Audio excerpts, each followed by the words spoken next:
And welcome to another edition of Visit Las Cruces Live, the Real New Mexico podcast. My name's Ed Carnathan, your host.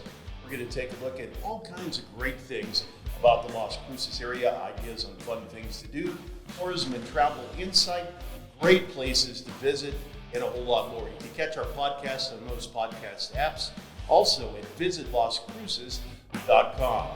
Great place where we're at today, one of the great museums that Las Cruces has to offer. And today we are at the Railroad Museum. David Lundy has joined us. And David, you're the museum manager here at the Railroad Museum. That's one of the hats I wear, yes. We all wear different hats, I'm sure, throughout our lives with the city of Las Cruces. But a great place. I apologize to you earlier. I've never been in here before. I should have come before today, and just a great place. You guys have all kinds of great things here. Oh, wonderful. Well, thank you. We really do. I encounter that as I go around the city with various folks that have never been here either, because we are set aside from the main museum campus by about 8 blocks west of downtown. But yeah, it's kind of an undiscovered gem here, actually, in the city. And just a cool place. Of course, if you're going to be a railroad museum, then you got to be right next to the railroad tracks, right? And indeed we are. This is the building does the shake, rattle, and roll. When the trains come through. But the building is now 115 years old and as solid as a rock. So it was well built to withstand that. It's an active train yard, right? You guys, the people still dropping things off, loading things up, and an active rail yard. Oh, absolutely, it is. Though we no longer have passenger service here to Las Cruces, that ended in 1968. No, the trains come through here. It's very active in the rail yard. They're always moving cars around and doing the work that you would expect in a rail yard. And then we'll get the local come through a couple of times a day. So, yeah, there's a lot of activity out here. Well, back in the day, railroads were the primary long-distance transportation, right? For a lot of people before, the airlines and everything else. But Las Cruces was an active place. A lot of people coming in, coming out. It was, actually. And interestingly enough, the railroad had a huge impact on the development of Las Cruces. Originally it was supposed to go through Mesilla instead, but I guess it's the Atchison, Topeka, and Santa Fe was the proper name, and Atchison, Topeka, and Santa Fe Railway was the proper name of the railroad. And originally they wanted to run it through Mesilla, but I guess they didn't get what they were looking for there, so instead they brought the railroad through Las Cruces. And it arrived here in 1881. The railroad actually came into New Mexico in 1879 through Raton Pass, and then gradually worked its way down our direction to where it came through here in 1881. And then in 1881, it also joined up with the Southern Pacific at Deming, and so which created the second transcontinental railroad. Yeah. So north, south, east, west, the rails were running all over the place. Oh, absolutely, yes, it sure was. Yeah, that was. What were the main cities that were connected with Las Cruces? Where were people coming from? Oh gosh, all points back east, really. Of course, the original vision of the Atchison, Topeka, and Santa Fe Railway was to follow the route of the old Santa Fe Trail and to link Santa Fe with points back east. So, people would come here from all directions. Now, you guys have all kinds of great artifacts sitting here in display cases throughout the museum. Talk about that a little bit. Well, the real star of the show here is the depot itself. Right. Of course. Original building, right? Correct. Well, actually, the second depot that was on this site. The first depot was built in 1881 here, about probably 50, 75 yards northwest of where we are now, so I'm told. And that was a wooden frame structure, and which was typical with ATSF in those days. They would, if they needed a small depot somewhere, they would throw it on a flat car and move it. Those were considered movable. Right. So that was 1881, and then by 1910 they needed a larger, more substantial depot. So this building was built Permanent. right to the ATSF county seat design. Right. They tended to standardize their designs, although they customized the appearance to match in the local area. So we got, instead of the brick finish, we got stucco here. Right. And a red roof. You got to fit in, right? Yeah, absolutely. And it's interesting also to think that to the east of us is the Alameda Depot Historic District, which is on the National Register of Historic Places. And historic homes, all kinds of great historic buildings to see. Absolutely, and there are many different styles of homes there if you go look around the neighborhood, and that's not coincidental, because with the coming of the railroad would also come new materials that could be used. Right. So you would have different architectural styles that would appear also with the railroad. Trains were moving people, they were also moving materials. They were always moving materials, for sure. That was a big part of the business too, and of course that's the main part of the business now. Right. David Lundy is our guest, and again, he's with the Railroad Museum here in Las Cruces, New Mexico. David, where can people find the information? I'm sure you guys have a website online. We do. Just go to the City Museum's website, of course, and then from there you can select the Railroad Museum. Mm-hmm. We have a really strong social media presence as well for the City Museum, so there's lots of information there as far as what's going on. Days that you guys are open and times? We are closed Sunday and Monday. Then through Tuesday through Friday, we open at 10. We close at 4:30. On Saturdays, we open at 9 and close at 4:30. Right, there you go. You get quite a few people. What's probably the busiest day here?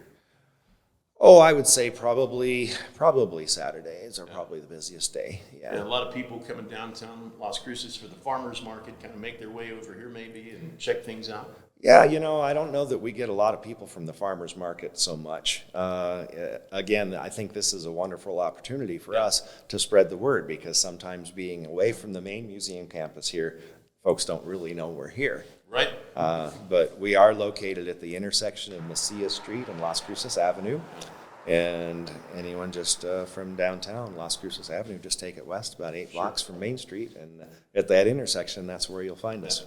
Now, we were all young boys at one time, and we all loved the model trains, right? Mm-hmm. I know you guys have that on display here as well. We do. We have 3 layouts down there. We've got an HO scale layout, an N scale layout, and then an O scale layout, which is basically the old Lionel train sets. What's the difference between it's basically the scale of the size. trains. Right. The scale of the trains, the distance of the track. Okay. Gotcha. Correct. Yeah. And so our HO scale layout is pretty elaborate, but it's kind of under repair right now, so that's not actually going for people to look at, but the N scale layout is there. And the Lionel layout, people, I think, folks remember Lionel trains. They were, sure. They've been very big since since the 20s, I think, probably. Yeah. I don't know, the 1920s. I can remember always putting one up at Christmas time underneath the tree. And, sure. That was the first thing that I always wanted Mom and Dad to get out after we put the tree up, was to get the train out and put that together. Sure, yeah. 1930s, 40s, 50s, Lionel trains were huge. And so we have a small Lionel layout there as well. And a lot of the parts and pieces, are 60 and 70 years old. So it's kind of a challenge to keep that one running sometimes, but people really enjoy it. It's interactive, though. So there's buttons to push and everything, and you can make it go. And talk about that. Well, yeah, there are little features. Lionel they had a lot of little features like the conductor coming out of the house, or a gate, or a semaphore rail signal, things like that. So we have some push buttons where people can activate some of those features. So it's an interactive display. You can come in and make it go and have some fun with it. Well, it is, and actually, while we're talking about that, we've contracted with a company called IDEM. They're a really first-rate exhibit fabrication company out of Corrales, and we're going to be getting a new little interactive here by the end of this fiscal year, so by June 30th. We'll probably be here somewhat earlier, where people can actually move trains around and shuffle the trains around like our train yard outside here, and build a train Oh, that's great. Because that's kind of, how the trains are configured in the rail yard. That's the real purpose of a rail yard. Some cars get dropped off, some cars get added, and the order makes a difference and all of that. So people will be able to, play with that interactive, I think, when we get that. That'll be a nice addition. That'll be a nice addition to the museum for sure. Yeah, absolutely. Now, before we started our podcast here today, you and I were kind of walking around and you were kind of explaining to me the different rooms that we see in here. Talk about that a little bit and, what they were back in the day and what they were used for. Okay. Well, the room where we're sitting right now was the former men's waiting area. Right.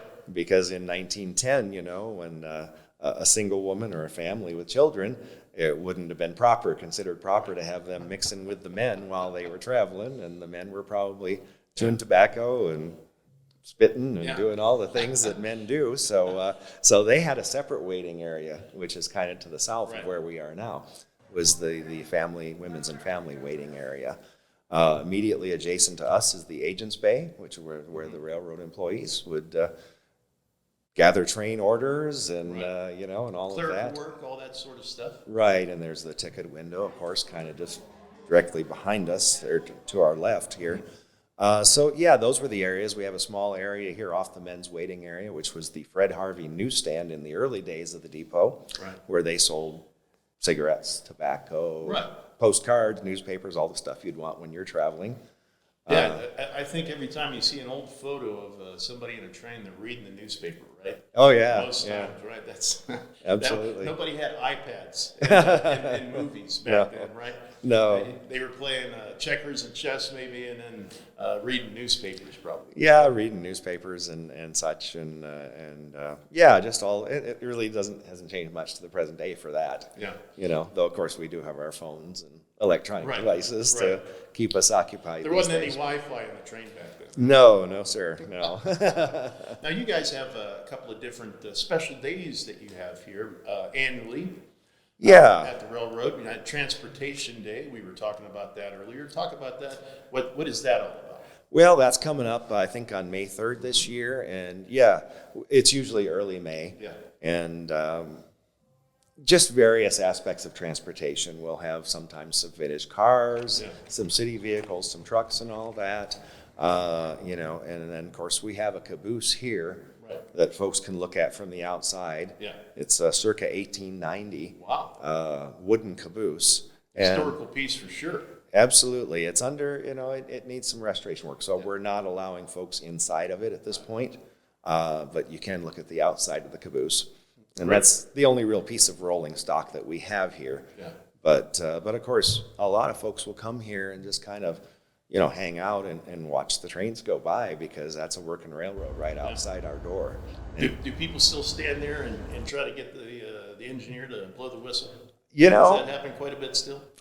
People will wave to the train crew, and they'll toot the horn sometimes in response. Yeah. Well, now on Transportation Day, we have an engine here people can check out.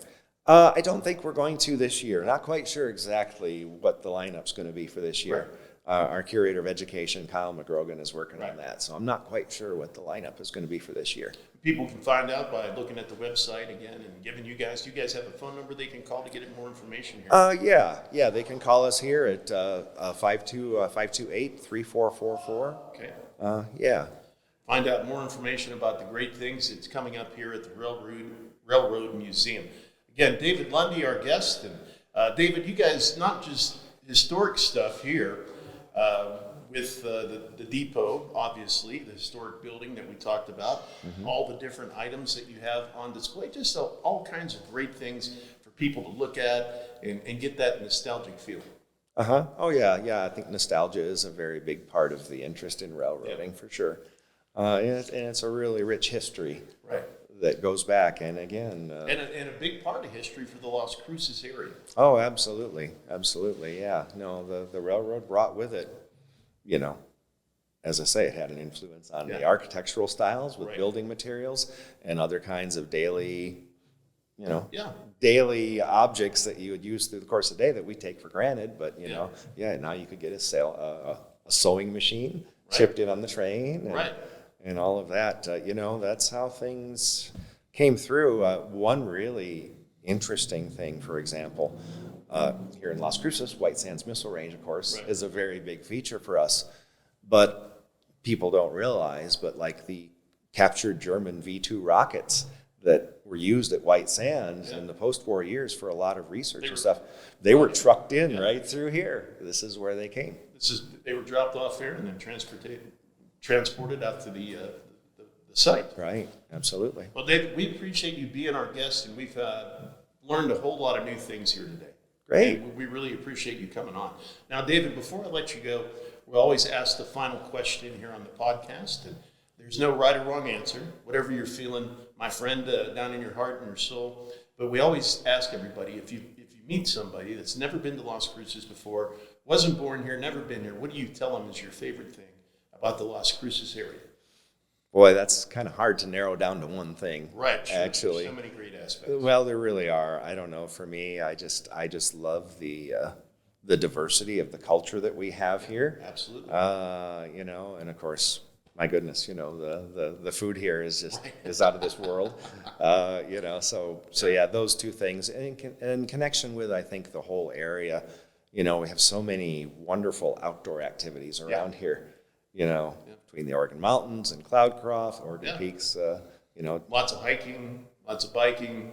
Right. You can have, this is an outdoor recreation person's, an enthusiast would love it here. Oh yeah, with the Oregon Mountains, Desert Peaks National Monument, there's just tons of stuff to do around here. Well, David, thank you very much. And again, we haven't given the address, so it's 351 North Mesilla Street. Mm-hmm. Just find yourself towards the railroad tracks, and you're gonna find where the Railroad Museum is for sure. Yeah, if you head west from downtown, you're gonna hit the railroad tracks eventually. Yeah. But as I say, it's very easy to find. From Main Street or Water Street, just take Las Cruces Avenue West. 6 to 8 blocks, and you're here. You'll run into Mesilla Street, and we're right there on that corner. Yep. David Lundy, our guest, and again, he's the museum manager for the Railroad Museum here in Las Cruces. That's going to do it for another edition of Visit Las Cruces Live, the Real New Mexico podcast. Again, you can catch us at visitlascruces.com. I'm Ed Carnathan, your host. We'll see you next time on Visit Las Cruces Live, the Real New Mexico podcast.